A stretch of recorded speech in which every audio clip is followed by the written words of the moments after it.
Laurent, Oui, Thierry. tu te plaignais la semaine dernière qu'on n'ait pas parlé de l'Irak. Oui, c'est vrai, je m'en souviens. Mais je pense que tu as un bon dossier, non? Ouais. C'est qui? C'est Roger Hawk.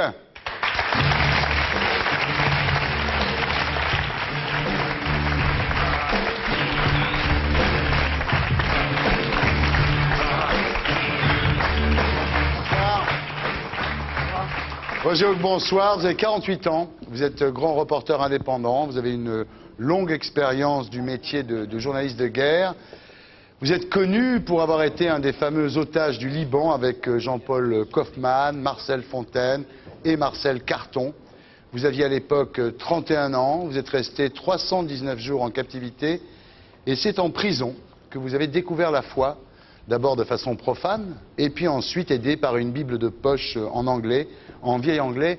Et aujourd'hui, quand on vous demande si vous regrettez ces 319 jours de captivité, vous dites, finalement, c'était nécessaire pour que je prenne conscience de Dieu et de son existence. Comme quoi, à toute chose, malheur est bon, finalement. Oui, c'est un bon pitch, hein, que vous avez fait. C'est vrai qu'il faut toujours tirer quelque chose de positif, quelle que soit l'épreuve, que ce soit une détention, que ce soit un naufrage, un accident de voiture. Je pense que c'est ce qui permet de survivre et de recoller les morceaux. Et vous êtes toujours croyant toutes ces années après? Oui, c'est vrai que c'est difficile de rester croyant parce que le médiatiquement correct aujourd'hui, c'est un peu de taper sur le pape ou sur les chrétiens. C'est un peu d'être laïque. Parfois, j'ai l'impression que être laïque, un peu, c'est une religion, c'est la nouvelle religion d'État en France, être laïque. Ouais. Et pourquoi je réagis comme ça? Parce que moi, je suis pas quelqu'un d'intégriste ou bien de mystique. Ouais. J'aime bien la vie, j'aime bien le bon vin, j'aime bien les femmes, j'aime bien la mer, j'aime bien m'amuser.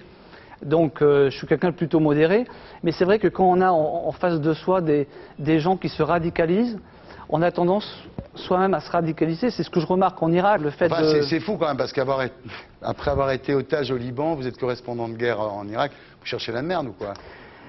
On me l'a dit, hein, on me l'a Ouais. dit. C'est vrai que j'ai eu peur là, les 2 derniers mois en Irak, quand il y a eu les enlèvements, il y a eu 40 étrangers enlevés en 2 semaines.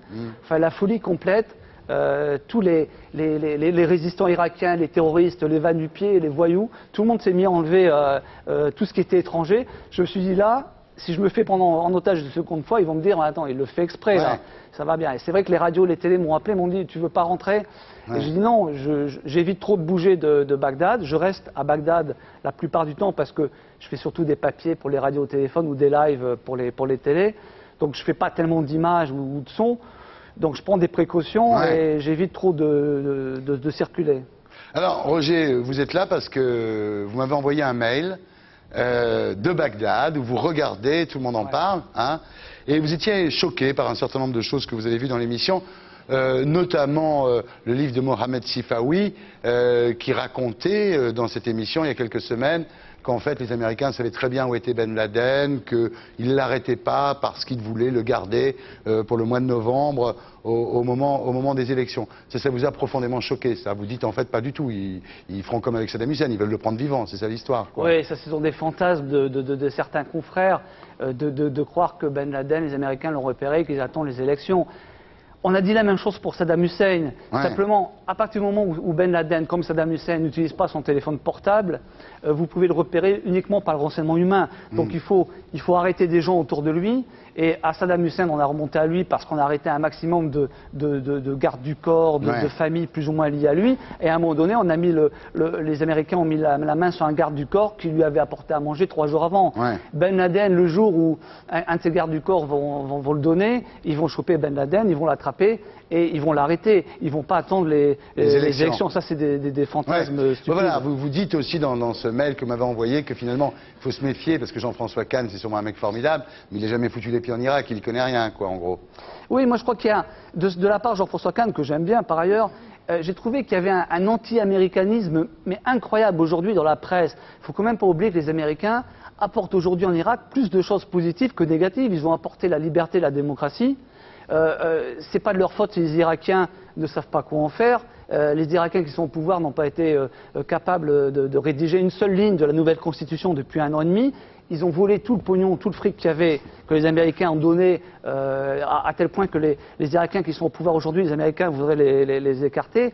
Donc les Américains, même s'ils ont fait des bêtises dans la prison d'Abu Ghraib, ont quand même apporté des choses positives. Et là, je vais peut-être vous choquer, mais ce qui se passe dans les prisons irakiennes de la part des Américains, est-ce que ce sont vraiment des tortures?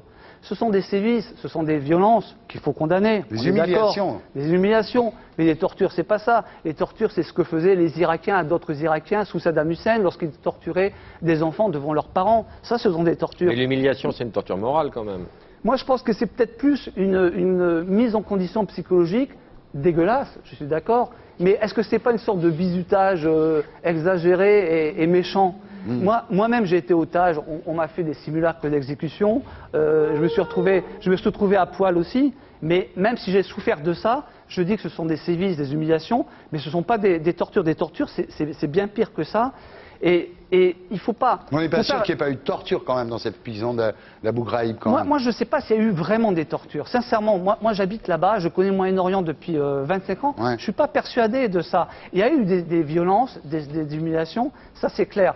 Maintenant, la mentalité des Irakiens, lorsque vous parlez avec les Irakiens de ce qui s'est passé dans les prisons, ils ne sont pas choqués par les violences ou les humiliations elles-mêmes. C'est ça qui est étonnant. Ouais. Ils sont choqués par le fait que parmi les auteurs de ces violences, il y a des femmes. Il y a des femmes soldats, des soldates américaines. C'est ce qui les choque le plus. C'est ce qui les choque, c'est uniquement ce qui les choque. Ce qui les choque aussi, c'est le fait que les auteurs de ces violences ne sont pas musulmans, ils ne sont pas irakiens. Ce sont des Américains, ce sont des chrétiens. C'est ça qui les choque. Et lorsque je leur dis, mais attendez, du temps de Saddam, c'était 1000 fois pire, ils disent, oui, mais du temps de Saddam, c'était entre Irakiens, entre musulmans, c'était en famille. Là, c'est des gens qui nous ont apporté la liberté et la démocratie. Donc ce que vous dites, vous, aujourd'hui, c'est que finalement, c'est difficile à entendre, mais on vous écoute, vous dites que finalement, aujourd'hui, les Américains ont apporté plus de positifs que de négatifs en Irak. Oui. Pourtant, je suis conscient ils ont fait beaucoup de bêtises, ils ont réussi à faire la guerre, ils ont raté, ils ont échoué pour l'après-guerre, pour la paix, ils n'ont pas su trouver des relais parmi l'opinion irakienne. C'est vrai aussi que dans la rue, les Marines américains me font plus peur que les résistants irakiens ou les terroristes arabes, parce que les Marines américains paniquent facilement, ils nous tirent facilement. Ils nous tirent facilement dessus, c'est vrai. Les Américains ont complètement échoué en Irak après la guerre. Mais je pense qu'un jour on fera le bilan, dans 6 mois après les élections américaines, quand les Américains partiront, et ils vont partir, un pays démocratique ne veut pas accepter d'avoir des soldats américains tués ou blessés chaque jour. Ils vont partir, ils laisseront des bases américaines pour contrôler le pétrole, mais le plus gros des troupes va partir. Qu'est-ce qui va se passer quand les Américains vont partir? Vous pensez que les Irakiens vont tomber dans les bras les uns des autres? Non, il y aura une guerre civile. Chaque milice, chaque parti politique, chaque communauté religieuse en Irak est en train de s'armer. C'est le Liban d'il y a 20 ans. Oui, c'est pour ça que vous dites en fait, Roger Haugh, qu'il y a une libanisation de l'Irak aujourd'hui, chose que vous connaissez bien parce que vous l'avez vécu. Vous parlez aussi d'islamisation, évidemment. Vous dites que les serveurs dans les cafés ont des réticences de plus en plus à vendre de l'alcool. Comment ça se passe? On commande une bière? Ça s'est fait d'une manière très progressive. À l'époque de Saddam, et moi je connaissais aussi l'Irak à l'époque de Saddam, c'était terrible, c'était une véritable dictature, mais c'était une dictature laïque. Il y avait, les islamistes avaient adopté un profil bas, ils avaient été massacrés pour certains d'entre eux. Et c'est vrai qu'à l'époque, on nous servait de l'alcool. Bon, je ne suis pas un alcoolique, mais c'est vrai qu'une bière, boire une bière de vin, quand il fait chaud, c'est sympa. C'est vrai, une bonne bière, n'est-ce pas, Laurent? Une bonne bière. Mais c'est vrai Ça a que fait plaisir à Boris, en tout cas. Ses yeux se sont éclairés. Mais c'est vrai que le fait il y avait des cabarets, il y avait des boîtes de nuit quand même. Aujourd'hui, les chrétiens, par exemple, qui vendent des débits, qui tiennent des débits de boissons alcoolisées, ont peur. Ils ont peur de se prendre une grenade ou une roquette. Alors vous dites qu'il y a ça, déjà, c'est très très difficile de se faire servir de l'alcool, les gens n'osent plus vous en servir. Et puis il y a aussi, dites-vous, de plus en plus de femmes voilées dans les rues de Bagdad. Alors elles le font non pas par conviction religieuse, pas du tout, mais parce qu'elles ont peur du regard et des réactions des Irakiens. Il faut savoir que les journalistes femmes françaises ou américaines qui vont travailler là-bas, lorsqu'elles vont dans les villes saintes de Najaf ou de Karbala, c'est vrai que là, elles sont obligées de porter pas le tchador, mais une sorte d'abaya qui couvre leur corps et leur tête. Mais à Bagdad, c'est de plus en plus la même chose. Elles ont peur de sortir dans la rue parce que les Irakiens les regardent de travers ou bien parce qu'ils les tripotent, ils leur pincent les fesses dans la rue ou les gamins leur jettent des pierres. Et ça, on ne connaissait pas ça il y a un an. Donc il y a une islamisation progressive et moi j'ai peur que l'Irak, après le départ des Américains, devienne comme l'Iran de Khomeini il y a 20 ans. Ah oui. Ce que vous dites, c'est que les islamistes n'ont pas pris le pouvoir, mais ils ont déjà pris le contrôle des esprits.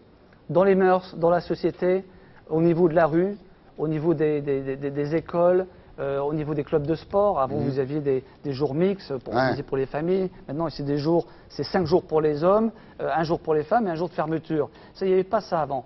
Et moi, j'ai peur que les Américains, lorsqu'ils partiront, soient tentés de s'allier un peu avec le diable, de passer un accord avec les islamistes pour pouvoir contrôler le pétrole. Et la démocratie, on n'aura jamais en Irak. Vous pensez donc que le 30 juin, il va y avoir un réel transfert de souveraineté en Irak? Bon, c'est vrai que Paul Bremer, l'administrateur américain, va partir et que ce qu'on appelle l'état-major américain dans la Green Zone, la zone verte, va se transformer en ambassade. Donc il y aura un réel pouvoir, un transfert de pouvoir politique. Mais les soldats américains seront toujours là.